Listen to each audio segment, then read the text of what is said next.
وَلَقَدْ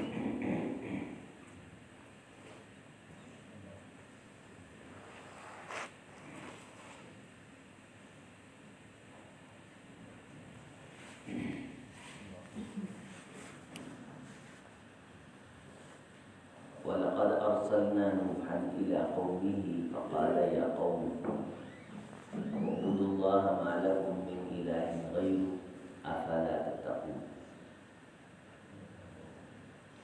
اور البتہ تحقیق ہم نے نوح کو ان کی قوم کی طرف بھیجا تو وہ اپنی قوم سے کہنے لگے، اے میری قوم، تم سب اللہ تعالیٰ کی عبادت کرو، ما لکم من الہ غیرہ، تمہارے لیے یہ لائق نہیں کہ اس کے علاوہ کسی اور کو الہ پکڑو، اور تم سب کے لیے اللہ کے علاوہ کوئی الہ نہیں ہے، افلا تتقون، کیا تم پرہیز اختیار کرنے والے نہیں بنتے؟ فقال الملأ الذین کفروا من قومہ، تو کافر قوم کے سردار کہنے لگے، ما ھذا الا بشر مثلکم، نہیں ہے یہ مگر تم جیسا ایک انسان، یرید ان یتفضل علیکم، بس یہ ارادہ کیے بیٹھا ہے کہ تم پہ فضیلت حاصل کرے، وَلَوْ شَاءَ اللَّهُ لَأَنزَلَ مَلَائِكَةً، اگر اللہ چاہتا تو فرشتے نازل کرتا، مَا سَمِعْنَا بِهَذَا فِي آبَائِنَا الْأَوَّلِينَ، اس جیسی باتیں ہم نے پہلے تو کبھی نہیں سنی، إِنْ هُوَ إِلَّا رَجُلٌ بِهِ جِنَّةٌ، نہیں ہے یہ مگر اس کو جنون ہے، یہ مجنون آدمی ہے، فَتَرَبَّصُوا بِهِ حَتَّىٰ حِينٍ، تھوڑا سا انتظار کرو، ابھی کہ ابھی اس کا جنون ختم ہونے والا ہے۔ قال رب انصرنی بما کذبون، نوح علیہ السلام نے فرمایا، اللہ میری مدد فرما کہ انہوں نے مجھے جھٹلایا ہے، اس تکذیب کے کرنے پہ اور جھٹلانے پہ تو ہی میری نصرت فرما۔ فأوحینا الیہ، تو پھر ہم نے وحی کی نوح کی طرف، ان اصنع الفلک بأعیننا، کہ ہماری آنکھوں کے سامنے کشتی بناؤ، ووحینا، اور ہماری وحی کی روشنی میں، فإذا جاء امرنا، پھر جب میرا حکم آ جائے، وفارت تنور، اور تنور پھوٹ پڑے، فاسلک فیہا من کل زوجین اثنین، تو تمام مخلوقات کا جوڑا جوڑا تو ساتھ بٹھا، فأہلک، اور اپنے اہل و عیال میں سے، الا من سبق علیہ القول منہم، مگر وہ جس پہ ہمارے کلمات تمام ہو چکے، ولا تخاطبنی فی الذین ظلموا، جن لوگوں نے ظلم کیا ہے ان کے حوالہ سے میرے ساتھ گفتگو نہ کرنا، انہم مغرقون، بے شک وہ ان میں سے ہیں جنہیں غرق کیا جائے گا۔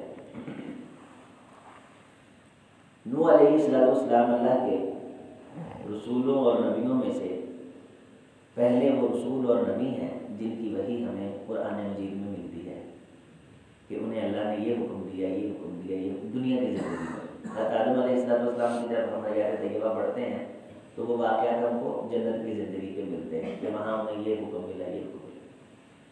تو اسی لیے حضرت نوح علیہ السلام کو ثانی آدم، یعنی آدم علیہ السلام کا ثانی بھی کہا جاتا ہے، اور یہ پہلی قوم ہے جس میں شرک شروع ہوا، نوح علیہ السلام۔ تو کافی عرصہ ہے نوح علیہ السلام اور حضرت آدم علیہ السلام کے درمیان۔ اب پہلا نبی جو بیس ہے کائنات کی، آپ حضرت نوح علیہ السلام کو پوری کائنات کی بنیاد کہہ سکتے ہیں۔ تو جو پوری کائنات کی بنیاد ہے، چونکہ آپ سب کو معلوم ہے کہ حضرت نوح علیہ السلام کے زمانہ مبارک میں جب طوفان آ گیا تو کوئی بھی باقی نہیں بچا، تو گویا کہ جس طرح آدم علیہ السلام سے نسل شروع ہوئی، اس طرح دوبارہ نسل کہاں سے شروع ہوئی؟ پھر حضرت نوح علیہ السلام سے۔ تو نوح علیہ السلام روئے زمین کی بنیاد ہے، پوری کائنات کی، انسانیت کی، انسانوں کے باپ ہے۔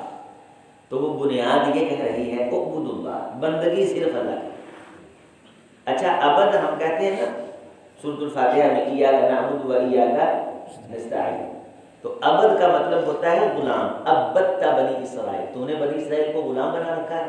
حضرت موسیٰ علیہ السلام نے کس کو کہا؟ فرعون کو. تو اپنے آپ کو کس کی غلامی میں دینا؟ اللہ تعالیٰ کی. اور بعض کا آپ نے دیکھا ہے کہ بعض بڑے وفادار ہمارے ملازم ہوتے ہیں، غلام نہیں ہوتے، غلامی کا تو تصور نہیں رہا. وہ ہماری کچھ چاکری کرتے ہیں، ہمیں خوش کرنے کے لیے کچھ ایکسٹرا کام کرتے ہیں، یا جب وہ ہمیں دیکھتے ہیں تو ہمیں وہ تھوڑا سا ہل جل کے دکھاتے ہیں کہ ہم آپ کے وفادار ہیں، وفادار ہیں، جی حضوری کرتے ہیں. تو جو غلام ہوتا ہے وہ تو خریدا ہوا ہوتا تھا، وہ مالک کی مرضی کے مطابق کچھ بھی نہیں کرتا تھا، اور مالک جب اسے چاہتا تھا بیچ بھی دیتا تھا. اس کے پیسے وہ کماتا تھا، کمائی کرتا تھا اس کے ذریعے سے. اور دوسرا عبد کا مطلب ہوتا ہے، کہتے ہیں کہ عبد ایک بہت زبردست قسم کا پودا ہوتا ہے عرب کے اندر، اور اونٹ جب اس کو کھاتے ہیں تو ان کو پیاس لگتی ہے، تو پھر وہ پانی ڈھونڈتے ہیں. جب پانی پیتے ہیں تو اس کو کھانے کو جی چاہتا ہے، یہ کھاتے ہیں تو پانی پینے کو جی چاہتا ہے. مراد یہ ہے اللہ مجھے اپنی محبت کی بھوک ڈال دے، مجھے اپنے پیار کی بھوک اور پیاس ڈال دے کہ میں بار بار تیرے لیے مارا مارا پھرتا رہوں، مجھے چین نہ آئے. اسی لیے فرمایا رسول اللہ صلی اللہ علیہ وسلم نے کہ رجل قلبہ معلق بالمساجد، وہ آدمی جس کا دل مسجد سے جڑ جائے، سبحان اللہ، زور پڑی ہے اثر ذہن سے کم کرتا رہے کوئی مسئلہ نہیں، اثر پڑی ہے مغرب کی فکر ہے یار پڑھنی ہے، مغرب پڑھی عشاء، تصور ذہن میں رکھے تو اللہ قیامت کے دن اسے اپنے عرش کے سائے نصیب فرمائے. سبب یذلہم اللہ فی ظلہ یوم لا ظل الا ظلہ، کوئی سایہ نہیں ہوگا سوائے اس کے عرش کے سائے. اللہ تعالی ہم سب کو نصیب فرمائے. فرمایا کہ بندگی اللہ کی، کوئی الہ نہیں اللہ کے علاوہ. یہ کائنات کی بنیاد ہے اور یہ عقیدے کی بھی بنیاد ہے. جس کے پاس یہ عقیدہ نہیں ہے وہ جو مرضی ہپڑ خون چھپڑ خون جو کچھ مرضی ہو وہ اس کے ساتھ بڑے بڑے لقب لگتے ہو، پیر طریقت، رہبر شریعت، وہ ادھر دے کے 40 لاکھ بندہ مسلمان کر دے، ادھر دے کے 80,000 بندہ کوئی نہیں اس کے پاس، کوئی حیثیت نہیں ہے اس کی اعمال کی، اس کی نیکیوں کی. یہ ہے وہ بنیادی عقیدہ. اگر بندے کے دل میں خدا کا حیا ہے، افلا تتقون، اگر بندے کے دل میں اللہ کا احترام ہے تو وہ اس عقیدے سے لائی بھر ہیر پھیر نہیں کرتا. لیکن سرداروں کے جملے دیکھیں، کبھی کہہ رہے یہ ساڈے ورگا انسان ہے، دوجا آندر نہیں اینو وڈا بنن دا چاہ ہے، تیجا آندر نہیں فرشتے کیوں نہیں گئے، چوتھا آندر یار ادھر یہ گلاں سے کہاں سنیاں نے، پنجواں آندر یار اے مجنون ہے. یعنی ان کا تردد یہ بتلا رہا ہے کہ وہ غلط ہے. اعتراضات کرنے والوں کا تردد یہ بتلا رہا ہے کہ وہ دلیل پہ نہیں ہے. کبھی کیا بھونڈا اعتراض تراشتے بشر. پھر آپ دیکھیں پیچھے ہم نے پڑھا تھا کہ اللہ تعالیٰ نے فرمایا ہم نے نطفہ، مٹی، مضغہ، لوتھڑا، بوٹی، بوٹی پہ پھر جناب میری ہڈی، ہڈی پہ لباس. یہ کہتے ہیں بشر رسول نہیں ہو سکتا. اللہ نے فرمایا پھر غور کرو، پھٹی سے انسان بھی نہیں بن سکتا، پانی کے قطرے سے انسان بھی نہیں بنتے. اگر یہ ہو سکتا ہے تو پھر انسان رسول بھی ہو سکتا ہے. پھر یہ سارے تخلیق کے جو مراحل ہیں، خون کے لوتھڑے، اس ایسے بھی کبھی انسان بنے، مٹی سے بھی کبھی انسان بنے، لیکن اللہ بناتا ہے. آج کل کے مشرک کا بھی یہی عقیدہ ہے. وہ کہتے تھے کہ جو رسول ہے نا وہ بشر نہیں ہو سکتا، اسے فرشتہ ہونا چاہیے. اور موجودہ کیا کہتے ہیں یہ بشر، وہ کہتے تھے کہ جو بشر ہے نا وہ رسول نہیں ہو سکتا. یہ رسول مانتے ہیں، کہتے ہیں رسول ہے بشر نہیں ہو سکتا. یعنی وائرس ایک ہی ہے کہ رسول اور بشریت اکٹھی نہیں ہو سکتی. لیکن اللہ فرماتے ہیں میں جسے چاہتا ہوں وہ چن لیتا ہوں. تو یہ تمہارے جیسے انسان ہی ہیں، نہ کہ تم پہ بڑھوتری کا ارادہ رکھتے ہیں. اگر دنیا پہ فرشتے بستے ہوتے تو ہم فرشتوں کو بھیجتے. نہ یہ مجنون دیوانہ پاگل ہے، یہ اللہ کے حق بات کرنے والا. آپ عمومی طور پہ سچے ستھرے عقیدے والے شخص کو یہ بات سنتے دیکھیں گے کہ اسے بیوقوف کہا جائے گا. تو انہوں نے کہڑا کو پیر ہے، انہوں نے کہڑا کو بنیاد ہے، انہوں نے گانا نہ کان لگانا پیچھا جڑ نہیں. اس طرح کی باتیں کس کو بے پیرے، بے دیتے، بدتمیز، بدخلق، یعنی یہ اعتراض کرتے ہیں. اور اللہ کی ذات معاف فرمائے جس طرح کی عقیدتیں ان کی اپنے پیروں کے ساتھ ہیں. کاش اس طرح کی عقیدتیں اللہ کے ساتھ ہو جائیں، اس طرز کا ادب، اس طرح کا احترام، اس طرز کا مقام. استغفر اللہ استغفر اللہ. ایک پیر دکھایا انہوں نے، واللہ العظیم اس کی شکل دیکھ کے گھن آتی، اس کے افعال کی وجہ سے، کرتوتوں کی وجہ سے.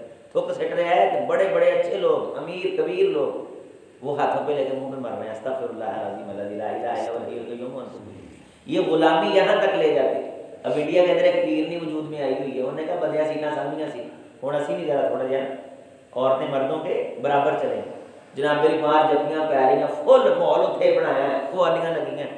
شریعت کی حدود کو پامال کیا جاتا ہے. کسی دربار پہ آپ چلے جائیں، وہ لکھنے والے نے لکھا تھا کہ جڑے جہاز رہے نا وہ بھی باہر بیٹھے ہوتے، انہوں نے بھی پتا ہے یار یہ نہیں دے سکتے، جہاں باہروں جیلا آیا ہے نا انہیں دینا.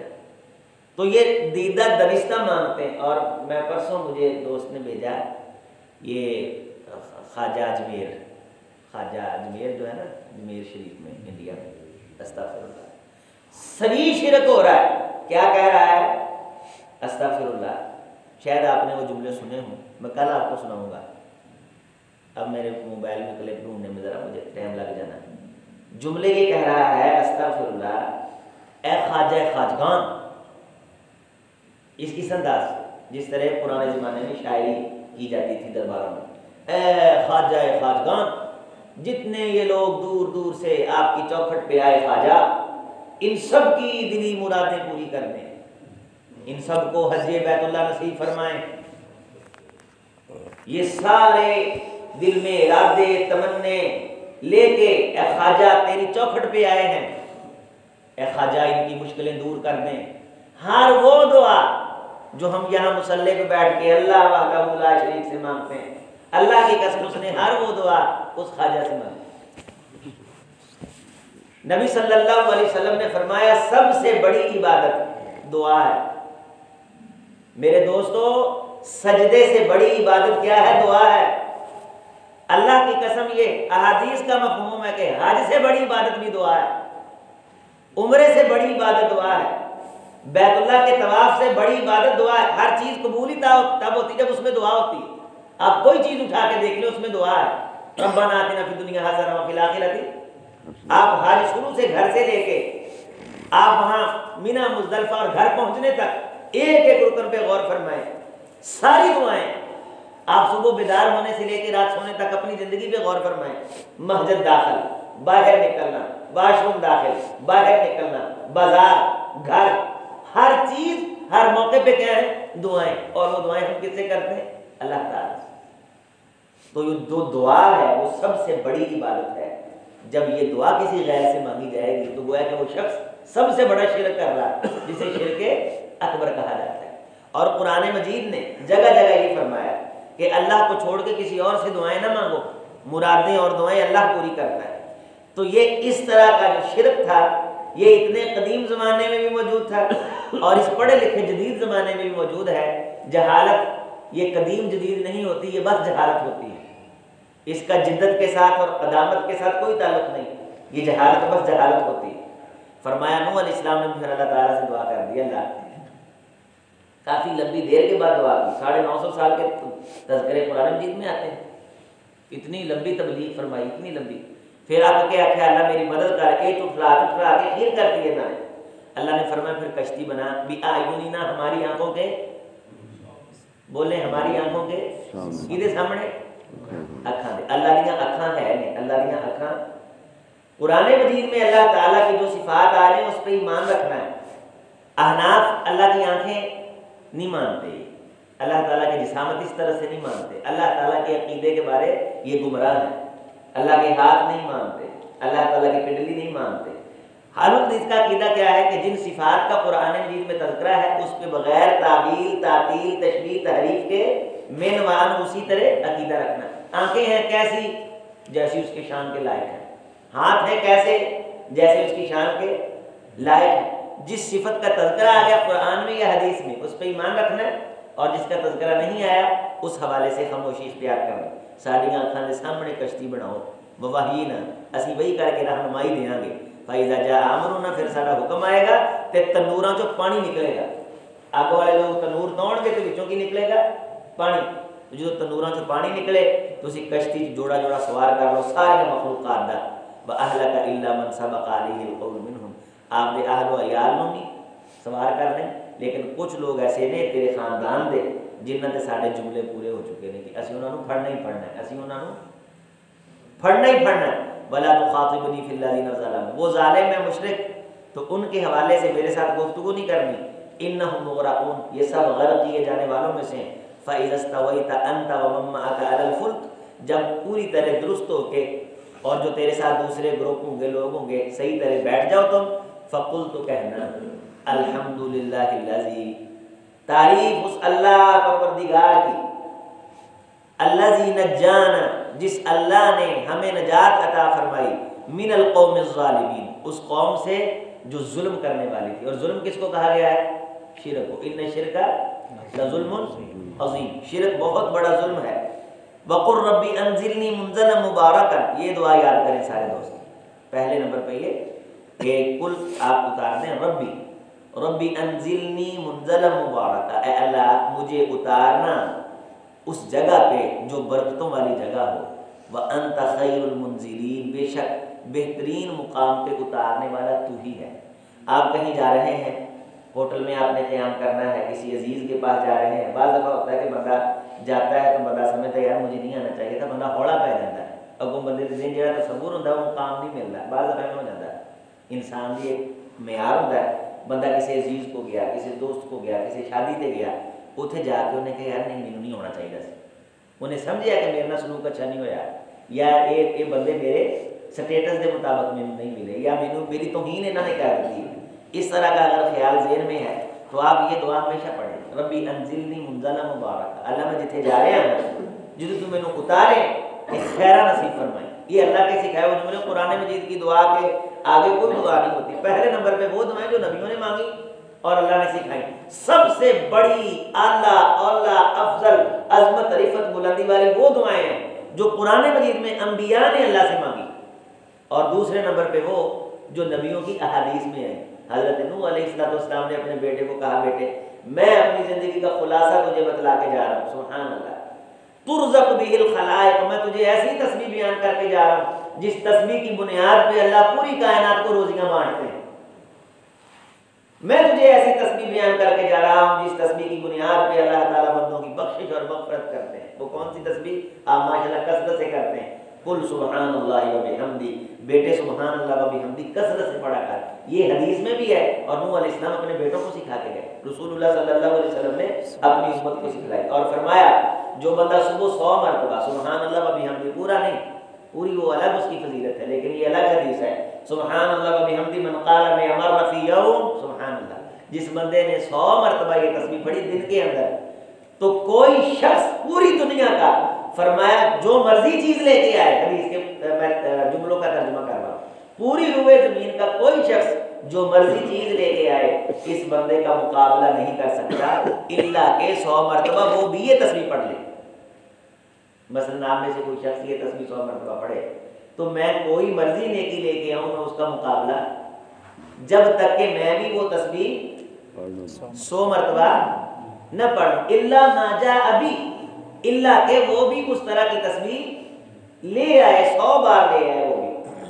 تو یہ بھی نوح علیہ السلام کی سکھائی ہوئی ہے، لا الہ الا اللہ، یہ بھی حضرت نوح علیہ السلام کا سکھایا ہوا اپنے بیٹے کو۔ بیٹے کہنے لگے یہ تو ہم روزانہ کہتے ہیں، فرمایا بیٹے یہ لا الہ الا اللہ اتنا وزنی ہے، اگر یہ پوری کائنات کو ایک پلڑے میں رکھ کے دوسرے پلڑے میں رکھ دیا جائے، لو وزنت، اگر رکھ دیے جائیں، وزن کیا جائے، ساتھ کے ساتھ آسمان اور ساتھ کے ساتھ زمین اور 14 طبق اور بحر و بر اور خشکی و تری سیارے ستارے سورج شمس و قمر، یہ سارے رکھ دیے جائیں، لا رجحت بہن لا الہ الا اللہ، لا الہ الا اللہ پڑھا ہو جائے گا، ساری کائنات ہلکی ہو جائے گی۔ اور یہ دونوں تسبیح ہم کثرت سے کرتے ہیں، میں اس لیے میں نے آپ کے سامنے رکھا، لا الہ الا اللہ بھی ہم کثرت سے پڑھتے ہیں، نبی نے سکھائی ہے، قرآن کے جملے نہیں ہیں، سبحان اللہ بھی کثرت سے پڑھتے ہیں، نبی نے سکھائی ہے، عظمت ہے اس دعا کی، لیکن سب سے اعلیٰ دعا وہ ہوتی ہے جو نبی اللہ سے مانگے اور وہ قرآن میں آ جائے۔ وہ کیا ہے؟ ربی انزلنی منزلا مبارکا وانت خیر المنزلین۔ اور دوسری یہ بات کہ اگر آپ سمجھتے ہیں کہ آپ کے خاندان میں مثلا ہمارے ہم پہلے احادیث تھے اپنے دارکوں میں سے، بڑے پکے بریلوی تھے سارے، بدعقیدہ، اور بدعقیدگی بھی ایسی کہ علامہ والعقید اب تک بھی ہے، مسل کی تعصب، اس بنیاد پہ پھر رشتہ داریوں کا انقطاع اور بناؤ اور جوڑ اور توڑ۔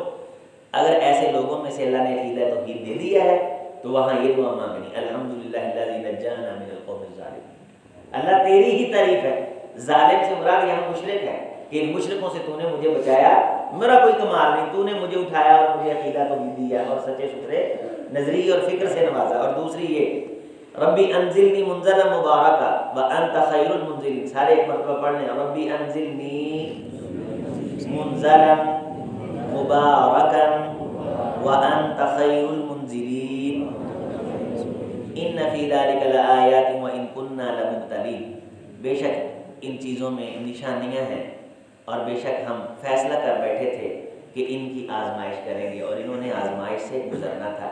تو یہاں سے یہ بھی اشارہ ہے کہ اس دعا کی برکت سے اللہ تعالیٰ انسان کو آزمائشوں سے بھی محفوظ رکھتے ہیں۔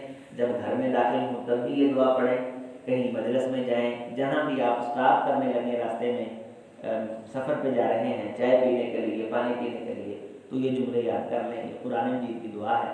اللہ تعالیٰ نے اس دعا کی برکت سے پھر نوح علیہ السلام کو خیر خیریت کے ساتھ مقام پہ اتارا۔ اللہ تعالیٰ ہمیں خیر کے ساتھ رکھے۔ ثم انشأنا من بعدهم قرنا آخرین، پھر کئی صدیاں گزریاں، اسی کئی نئے لوگ لے کے آئے، پرانے دا نام و نشان مٹیا، کئی آئے کئی گئے، فارسلنا فیہم رسولا منہم، پھر ہم نے لوگوں میں دوبارہ رسولوں کا سلسلہ جاری کیا۔ اور فرمائے کئی آئے کئی گئے، کئی مرے کئی مٹے، پھر اسی رسولوں نے دوبارہ سلسلہ شروع کیتا، رسول منہم، تو جدو رسولوں نے دوبارہ سلسلہ شروع کیتا، وہ آ کے کی کہنے لگے ان اعبدوا اللہ ما لکم من الہ غیر، وہ لوگوں اللہ کی عبادت کرو، اس کے علاوہ کوئی الہ نہیں ہے، افلا تتقون، کیا تم اللہ کا خوف نہیں کھاتے، اللہ کا تقوی اختیار نہیں کرتے؟ یہ سارے رسولوں کے اللہ تعالیٰ نے تاریخ بیان فرما دی اس آیت طیبہ میں کہ پھر فارسلنا فیہم رسولا، پھر ہم نے رسول بھیجے، پھر پیغامبر آئے، اور انہوں نے آگے پھر یہی کہا لوگوں بندگی عبادت اللہ تعالیٰ، اسی عقیدے کی بنیاد پہ اللہ تعالیٰ کائنات کو برقرار رکھیں گے۔ غور فرمائیں، جب انسان ترقی کر جائے، دنیا عروج پا جائے، دنیا کے اندر بڑی بلندی آ جائے، اقبال آ جائے، بہت کچھ آ جائے، عقیدہ مضبوط نہ ہو، اللہ پھر کائنات کو ریورس کر دیتے ہیں، پھر بیک کر دیتے ہیں، جس طرح نوح علیہ السلام کے زمانے میں کائنات اللہ نے پھر ریورس کر دی، پھر لوگوں کو زیرو پہ لا کھڑا کیا۔ اسی طرح وہ جو جتنی بھی ترقی ہو چکی تھی، مکان ہر چیز بن چکے تھے، سب منہدم ہو گئے، اور پھر قوموں نے ترقی کی، پھر بدعقیدگی ہے، پھر اللہ نے ریورس کیا۔ اور موجودہ دور میں بھی ایسے ہے کہ رسول اللہ صلی اللہ علیہ وسلم نے فرمایا لوگ بڑی ترقی کر جائیں گے، ترقی کر جائیں گے، خیر ہو جائے گی، مکانوں کا ہر چیز کا نقشہ اللہ کے رسول صلی اللہ علیہ وسلم نے بیان فرمایا ترقی اتنی ہو جائے گی، ٹیکنالوجی اتنی اور تکبر اتنا کہ لوگ دنیا فتح کر کے آسمانوں کی طرف تیر چلائیں گے، نعوذ باللہ، اللہ کو مارنے کی باتیں کریں گے، اللہ ان تیروں کو لہو آلود کر کے واپس پلٹا دے گا، تو وہ جشن منائیں گے کہ نعوذ باللہ ہم نے اللہ کو بھی ہم نے مار دیا، استغفر اللہ العظیم لا الہ الا هو الحی القیوم۔ فرمایا کہ اس ترقی پہ اللہ پھر کائنات کو زیرو پہ لا کھڑا کرے گا، پھر وہی دور آئے گا گھوڑے کا، چابک دستے کا، وہ مٹی کے لوٹے، وہ پرانا سارا، پھر دوبارہ اللہ وہی دور لائے گا۔ تو کائنات کی ترقیاں یہ اس عقیدے کی بنیاد پہ باقی رہتی ہیں کہ اللہ وحدہ لا شریک ہے، اس کا کوئی شریک نہیں، عبادت اس کی، دعائیں صرف اس سے، اور رسول جو لے کے آئے وہ حق ہے، سچ ہے، اور ہماری شریعت میں جناب محمد رسول اللہ صلی اللہ علیہ وسلم کا قرآن اترا ہے، اور آپ صلی اللہ علیہ وسلم کی احادیث ہمارے پاس موجود ہیں۔ اللہ قرآن و سنت کو میرے آپ کے قلب و جگر کا نور بنائے۔ آپ نے تحقیق کرنی